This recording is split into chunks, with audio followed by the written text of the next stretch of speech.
여러분 이거 모르면 면허 정지 당합니다. 지금 이 순간에도 수많은 시니어 운전자분들이 규정 속도 딱 지켰는데 벌점 10점씩 받고 계십니다. 2022년 한 해에만 5만 4천 건 적발됐어요. 하루에 148명씩 걸린다는 얘기입니다. 저한테 어제도 전화 왔어요. 이 박사님 나 110km로 지켰는데 왜 벌점 10점이냐고요? 알고 보니 1차로 그냥 달렸다고 진로 방해래요. 여러분 벌점 40점 넘으면 면허 정지입니다. 이런 거 4번만 당하면 운전 못하십니다. 지금 고속도로 제도가 완전히 바뀌었습니다. 120km 구간 생겼고 차로 사용법도 싹 달라졌어요. 이거 모르고 예전처럼 운전하시면 한 달에 벌금 20만 원씩 나갑니다. 오늘 이 영상 끝까지 보시면 억울한 벌점 완벽하게 피하는 방법 5가지 확실하게 알려드립니다. 지금 바로 시작합니다. 저는 25년 동안 교통안전정책을 연구해온 이준성 박사입니다. 요즘 시니어 운전자분들 중에서 규정 속도 잘 지켰는데 벌점 10점 받으신 분들 많으시죠? 억울하셨을 겁니다. 저도 제 지인 한 분이 이 일로 하소연하셔서 직접 제도 변화를 살펴봤습니다. 그런데 놀라운 사실이 있었습니다. 이제 고속도로의 1차로 주행 방식이 완전히 달라지고요. 구간 단속 방식도 바뀌었습니다. 제한 속도 기준도 예전과 전혀 다릅니다. 이 내용을 모르고 예전 습관대로 운전하시면 과태료 5만 원과 벌점 10점이 한 번에 부과될 수도 있습니다. 특히 고속도로 1차로에서 정속 주행하시는 분들이 정말 많으신데요. 속도를 지켰다고 안심하시면 안 됩니다. 1차로는 이제 추월 전용 차로로 완전히 지정됐기 때문에 추월 후 바로 2차로로 복귀하지 않으면 진로 방해로 간주됩니다. 그 결과 벌점이 바로 쌓입니다. 120km 구간도 새로 생겼고요.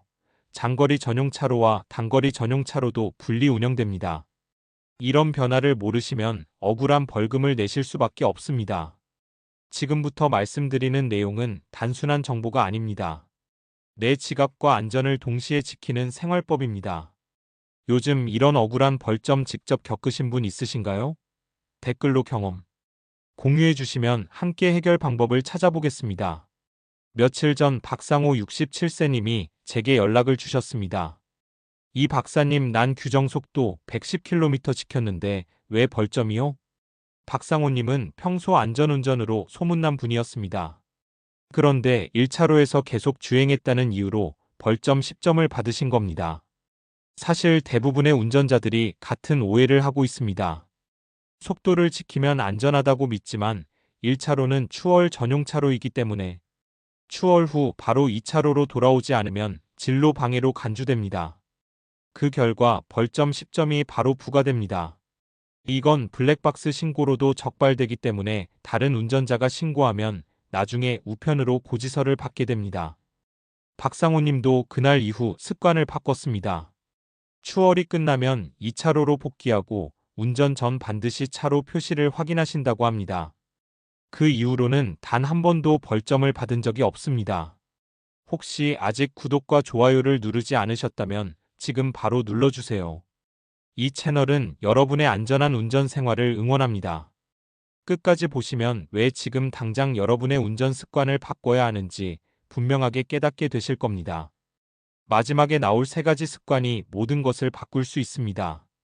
그래서 이제는 고속도로 제도 변화와 함께 달라지는 운전 원칙을 하나씩 짚어보겠습니다. 고속도로 운전 이렇게 달라진다. 국내 일부 고속도로 구간에 제한 속도 120km 구간이 새롭게 도입됩니다. 안성에서 구리 구간이 대표적인데요. 한국도로공사에 따르면 이 구간 확대로 주행시간이 평균 8% 단축될 것으로 예측됩니다. 김동섭 71세님은 같은 구간을 20분 단축하며 운전이 훨씬 편해졌다고 하셨습니다. 그런데 여기서 주의할 점이 있습니다. 비가 오거나 눈이 오거나 안개가 낀 날에는 자동으로 제한 속도가 낮아집니다. 기상정보 표지판을 반드시 확인하셔야 합니다. 맑은 날만 120km가 허용됩니다. 무작정 밟으시면 과속 단속에 걸립니다. 그 다음으로 1차로 사용 방법이 완전히 바뀌었습니다. 1차로는 추월 전용 차로로 지정되어 있습니다. 도로교통공단 분석 결과를 보면 1차로 정속 주행은 사고율을 2배 높이는 주요 요인으로 나타났습니다. 왜냐하면 뒤에서 빠르게 오는 차량이 급하게 차선을 변경하면서 사고가 발생하기 때문입니다. 윤명자 64세님은 나는 속도 안 넘겼는데 왜 벌점이냐며 억울해했지만 추월차로 규정을 모르셨던 겁니다. 추월이 끝나면 즉시 2차로로 복귀하는 습관을 들이세요. 블랙박스 신고와 국민제보 앱으로도 단속됩니다. 혹시 나도 모르게 1차로에서 오래 달린 적 있으신가요? 있으시다면 오늘부터라도 습관을 바꾸셔야 합니다. 장거리 전용 차로와 단거리 전용 차로도 도입됐습니다. 1차로와 2차로는 장거리 차량 전용이고요. 3차로와 4차로는 단거리 차량이나 인터체인지를 이용하는 차량 전용으로 운영됩니다. 국토교통부 시범구간 결과를 보면 도입 후 차로 변경 사고가 35% 감소했습니다. 송재문 69세님은 이젠 내 차로만 보고 달리니 마음이 편하다고 하셨습니다. 장거리 운행 시 왼쪽 차로를 이용하시고 진출입이 잦을 땐 오른쪽 차로를 유지하시면 됩니다. 임의로 차로를 변경하시면 역주행 위험으로 이어질 수 있습니다. 구간 단속 일부가 폐지됐습니다.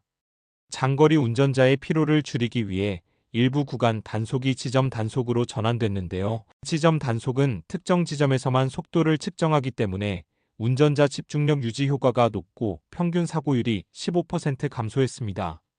정태성 72세님은 속도계만 쳐다보던 버릇이 사라졌다고 하셨습니다. 단속 지점 표지판이 사전 예고되므로 해당 구간만 정확히 속도를 유지하시면 됩니다. 그런데 주의하실 점이 있습니다. 단속 폐지 구간이라고 해서 마음 놓고 과속하시면 안 됩니다. 가변 속도 제한 시스템도 중요합니다. 이건 날씨와 교통 상황에 따라 실시간으로 제한 속도가 바뀌는 시스템입니다. 비가 오면 100km에서 80km로 낮아지고 안개가 끼면 60km까지 낮아질 수 있습니다. 이 시스템은 전광판을 통해 실시간으로 안내됩니다.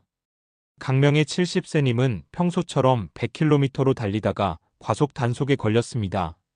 알고 보니 그날 비가 와서 제한 속도가 80km로 낮아진 걸 못 보신 겁니다.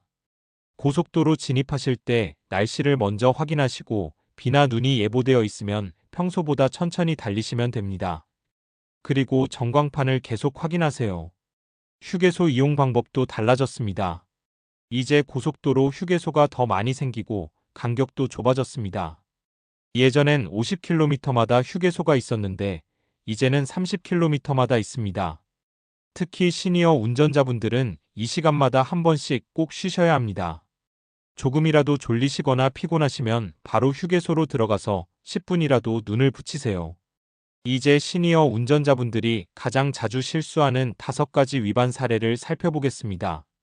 시니어 운전자가 가장 많이 하는 실수 5가지.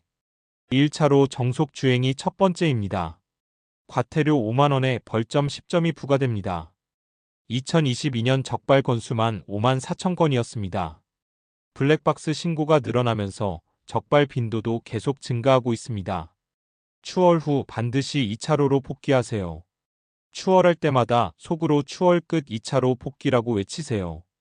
이렇게 소리내서 확인하면 습관이 빨리 만들어집니다. 두 번째는 속도 위반입니다. 과태료가 9만원 이상이고 사고 시 피해 규모가 2배 증가합니다.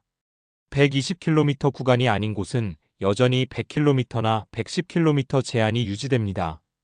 구간별 제한 속도 표지판을 확인하신 후에 일정한 속도를 유지하세요.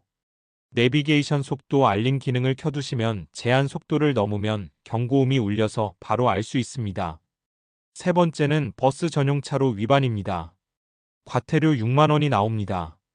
토요일이나 명절 기간에는 단속 시간이 변경됩니다. 4인 이상 탑승 여부와 시간대를 반드시 확인하세요.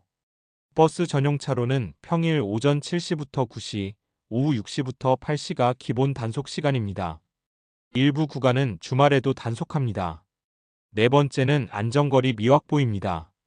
범칙금 4만원이 나오고요. 추돌사고의 60%가 안전거리 미확보 때문에 발생합니다. 사고가 나면 보험료가 최대 30% 상승합니다. 시속 100km면 100m 거리를 유지하세요. 가로등 두세 개 간격으로 기억하시면 됩니다. 5번째는 갓길 주정차입니다. 과태료 4만 원이고 응급차 통행을 방해하면 형사처벌까지 받을 수 있습니다. 휴식이나 통화 목적으로 잠깐 정차하는 것도 단속 대상입니다. 휴게소나 졸음 쉼터를 이용하세요. 갓길에 차를 세우면 뒤에서 오는 차가 피하지 못하고 추돌할 위험이 큽니다. 이렇게 5가지만 지켜도 벌금의 절반은 피할 수 있습니다. 이제 마무리로 오늘 꼭 기억해야 할 3가지 운전 습관을 정리해 드리겠습니다. 오늘 말씀드린 내용을 한 줄로 요약하면 제도는 바뀌었지만 습관이 안 바뀌면 벌점은 그대로다입니다. 잘못된 상식에서 벗어나야 합니다. 규정 속도만 지키면 안전하다는 생각은 이제 금물입니다. 1차로는 추월 전용이고 2차로는 주행 전용입니다. 구간 단속 일부가 폐지됐다고 해서 방심하지 마시고 구간별 속도를 꼭 확인하세요. 잘못 관리했을 때 어떻게 되는지 말씀드리겠습니다. 1차로 정속 주행하시면 벌점 10점에 과태료 5만 원입니다. 벌점이 40점 넘으면 면허 정지입니다. 속도 위반을 반복하시면 보험료가 계속 오릅니다. 안전거리를 안 지키시면 추돌 사고가 나고 경제적 손실이 정말 큽니다. 반대로 제대로 관리하시면 주행 시간이 줄어듭니다. 120km 구간을 활용하시고 차로를 올바르게 사용하시면 목적지에 더 빨리 도착하십니다. 스트레스도 확 줄어듭니다. 단속 걱정 없이 편안하게 운전하실 수 있습니다. 벌금과 벌점이 없으니까 보험료도 안정적으로 유지됩니다. 오늘 당장 실천하실 3가지는 이겁니다. 첫째, 추월이 끝나면 바로 2차로로 복귀하세요. 1차로는 추월 전용이라는 걸 항상 기억하시고 추월 후 100m 정도 거리가 확보되면 바로 2차로로 들어가세요. 둘째, 장거리는 안쪽, 단거리는 바깥쪽 차로를 이용하세요. 목적지까지 거리가 멀면 1차로나 2차로를 사용하시고 곧 나가실 예정이면 3차로나 4차로로 미리 이동하세요. 셋째, 과속과 버스 전용 차로와 갓길 위반은 무조건 피하세요. 이 3가지만 지켜도 과태료와 벌점과 사고를 모두 예방할 수 있습니다. 운전하시기 전에 오늘 목적지까지 거리를 확인하세요. 운전 중에는 전광판을 계속 확인하시고 앞차와의 거리를 항상 체크하세요. 이 시간마다 한 번씩 휴게소에 들어가세요. 10분만 쉬셔도 피로가 많이 풀립니다. 다음 영상에서는 시니어 운전자를 위한 교통단속 완화 지역과 가변속도제 변화를 알려드리겠습니다.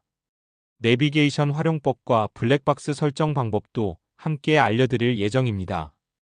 여러분 생각은 어떠신가요? 요즘 운전하시면서 가장 답답했던 제도는 어떤 거였나요? 댓글로 남겨주시면 꼭 다음 콘텐츠에 반영하겠습니다. 오늘도 안전 운전하시고 다음 영상에서 또 뵙겠습니다. 감사합니다.